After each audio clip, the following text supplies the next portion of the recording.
Todos nós temos um ponto de interrogação dentro de nós.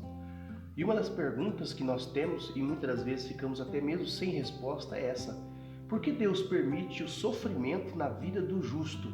Por que Deus não nos livrou desta enfermidade?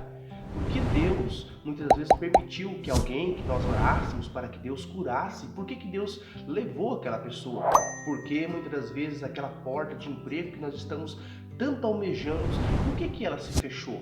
Por que aquele negócio que estava 100% certo e de repente ele já não dá certo mais? Por que Deus permite que essas coisas acontecem na vida do justo? Salmo no capítulo de número 11, versículo de número 5, diz que o Senhor prova o justo. Mas qual é a finalidade de Deus provar uma pessoa que já demonstrou ser justo? É sobre isso que nós vamos falar nesse vídeo. Deus tem dois propósitos ou dois objetivos na provação do justo. Algo que nós precisamos ter em mente, que existe uma grande diferença entre provação e tentação. Há uma grande diferença. A tentação nos afasta de Deus ou tenta nos tirar do caminho de Deus. Já a provação, ela nos aproxima de Deus. Então há uma grande diferença aqui que nós precisamos entender. Deus não envia tentação para o seu povo. Deus envia provação ou permite provação para o seu povo. Vejamos, por exemplo, por que Deus enviou a provação na vida de Jó. Muitas pessoas confundem a palavra tentação de provação. Às vezes, até mesmo na Bíblia Sagrada, por causa de várias traduções que teve, é bem possível que haja a palavra tentação. Mas a Bíblia diz que Deus não pode ser tentado e Deus também não pode tentar a ninguém. Então, essa é a grande diferença, provação e tentação. Na vida do homem justo, salvo, Deus envia provações. E foi isso que aconteceu aqui na vida de Jó. Mas qual é o objetivo da provação na vida de Jó? Será que era para provar para Jó alguma coisa? Ou provar para Deus alguma coisa? Não. No capítulo 1 de Jó, versículo 1 também, diz que havia um homem na terra de Uz, que o nome dele era Jó. Esse homem era temente, íntegro, sincero e se desviava do mal. E nos versículos a seguir você vai ver que Satanás se apresenta diante do Senhor e o Senhor diz para ele: observaste meu servo Jó, homem íntegro, temente a Deus, se desvia do mal? Ou seja, é o próprio Deus fazendo propaganda de Jó.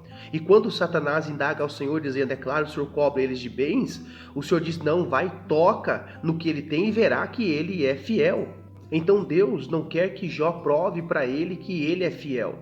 Não, Deus não quer de maneira nenhuma que aquela provação prove mais Jó, porque Deus sabe que Jó é justo. Foi essas palavras que Deus disse para Satanás. Só que no finalzinho do livro de Jó você vai ver que Jó diz assim: eu conhecia porque eu ouvia falar, agora os meus olhos te vê. Ou seja, esta provação que Deus enviou ou permitiu na vida de Jó serviu para aproximar mais Jó de Deus. Por mais que ele era um homem íntegro, um homem sincero, nesta provação ele começou a entender qual era a vontade suprema de Deus.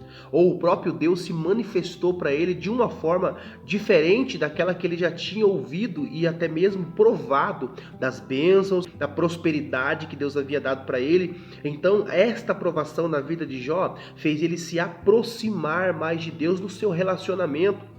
Muitas das vezes Deus prova uma pessoa que é justa, não é porque Deus quer castigar esta pessoa, é porque Deus quer esta pessoa mais próximo, mais perto dele.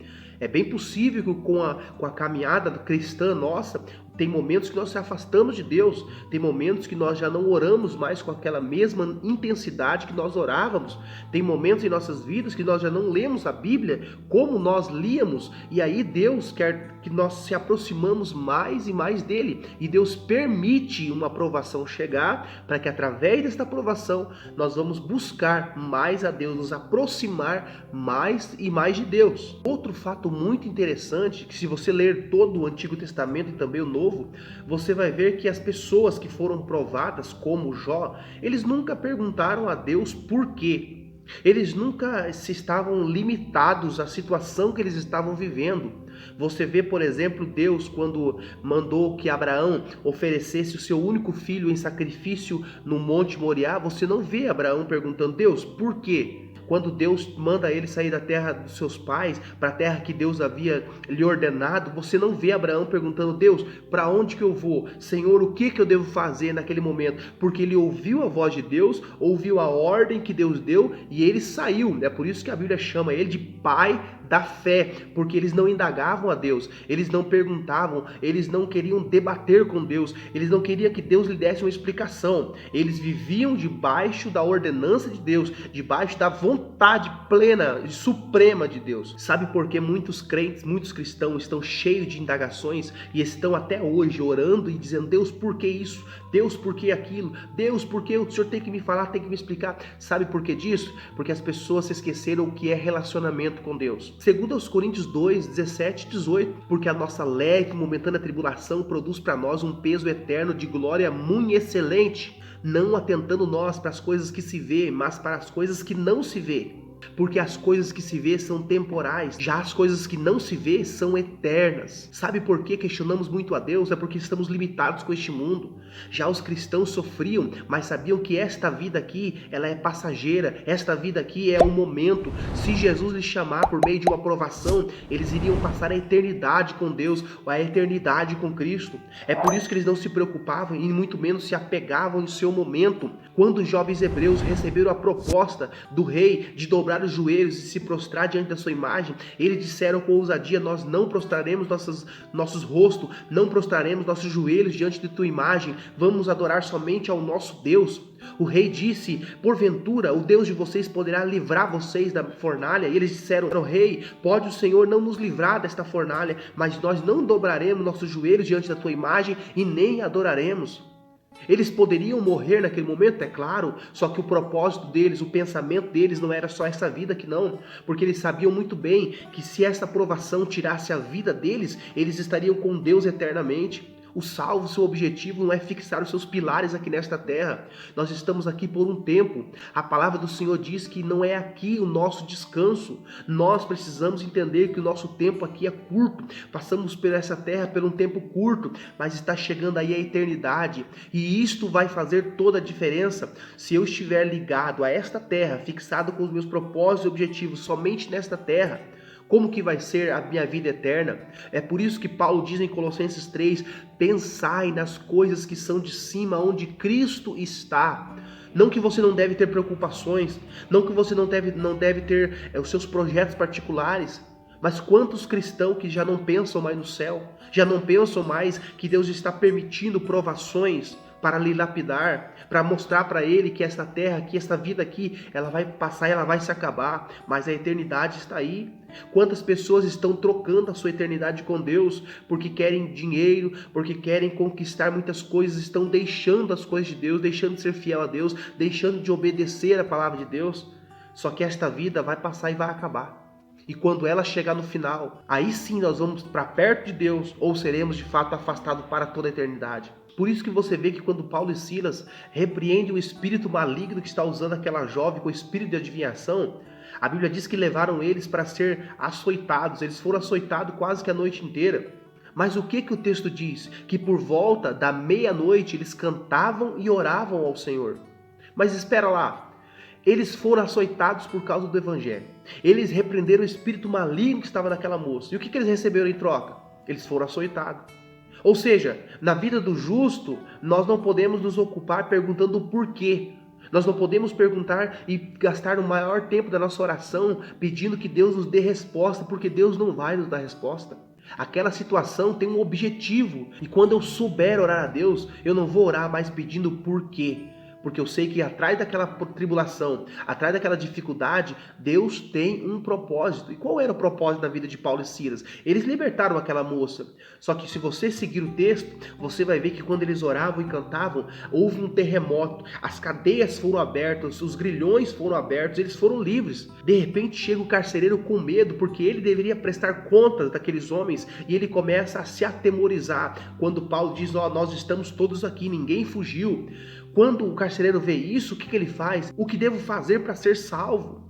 E Paulo e Silas, olhando para ele, disseram, crê no Senhor Jesus e será salvo tu e a tua casa. Qual era o propósito desta provação ou dessa tribulação na vida de Paulo e Silas? Era salvar o carcereiro juntamente com a sua família. Meu irmão, se eles reclamassem, se eles murmurassem e tentassem perguntar, Deus, eu preguei, Deus, eu repreendi aquele espírito maligno, olha o que eu recebi. Não, eles não fazem isso. Porque eles sabem que para tudo Deus tem um propósito. Ah, pastor, mas como que Deus tem um propósito permitindo que esta doença me atingisse? Como Deus tem um propósito levando um parente que eu amava? Como Deus tem um propósito? Se nós nos fecharmos e tentarmos perguntar para Deus o porquê, nós nunca vamos ver de fato para que Deus permitiu aquela situação. Pare de fazer esse tipo de pergunta para Deus porque Deus não vai responder. Pare de se frustrar e dizer Deus tem que me falar, Deus não, porque Deus é Senhor e não é servo. É por isso que aqui eles não perguntam por quê, eles continuam adorando como se nada tivesse acontecido. Só que o Deus que é justo, o Deus que é fiel, mandou um terremoto naquele lugar que sacudiu as paredes daquele lugar e soltou Paulo e Silas, e o nome do Senhor foi glorificado, e mais, vidas foram salvas através dessa atitude desses homens fiéis e tementes a Deus.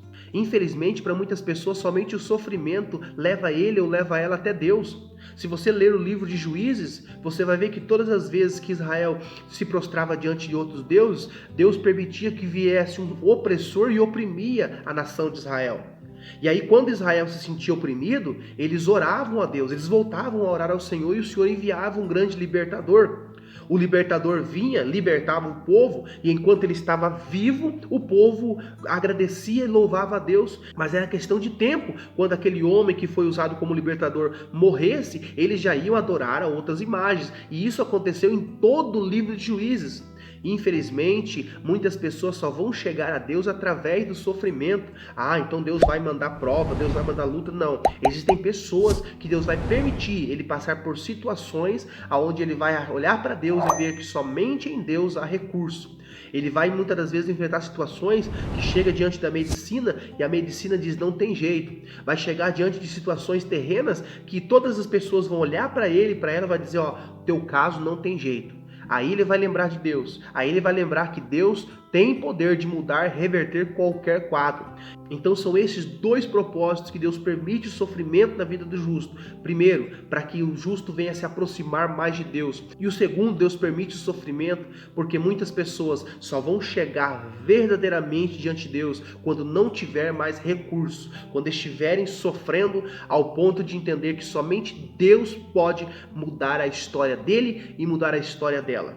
Por isso, meu irmão, em vez de você orar e pedir para Deus te explicar o que está acontecendo ou te dar um relatório do que ele está fazendo, comece a orar dizendo, Senhor, seja feito a tua vontade. Você lembra a oração do Pai Nosso? Jesus disse, quando vocês forem orarem, orem assim, Pai Nosso que estás nos céus, seja feito a tua vontade. Lembra da oração de Jesus do Getsêmani? Ele diz, Pai, passa de mim esse cálice, mas se não é possível, faça conforme a tua vontade. Comece a orar dessa forma, comece a pedir para que Deus cumpra em você a palavra dele, a vontade dele.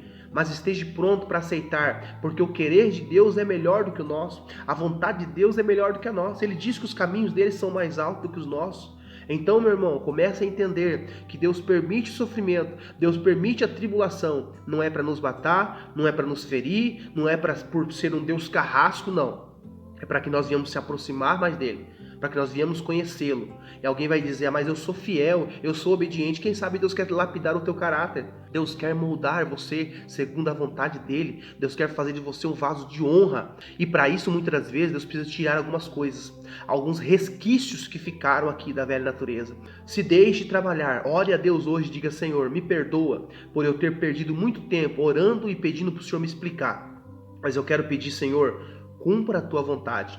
Você vai ver que a paz do Senhor, ela vai reinar no teu coração. Você vai ver que esse medo, esse pânico, esse terror que você está vivendo aí, porque você quer que Deus te explique alguma coisa, vai passar. Deus vai gerar em você paz. Mesmo diante de tribulação e de angústia, você vai se sentir em paz. Por quê? Porque você sabe que esta é a vontade de Deus para a tua vida. Que Deus em Cristo Jesus te abençoe. E se você gostou do vídeo, não se esquece de se inscrever e compartilhar também com teus amigos. E Deus vos siga abençoando.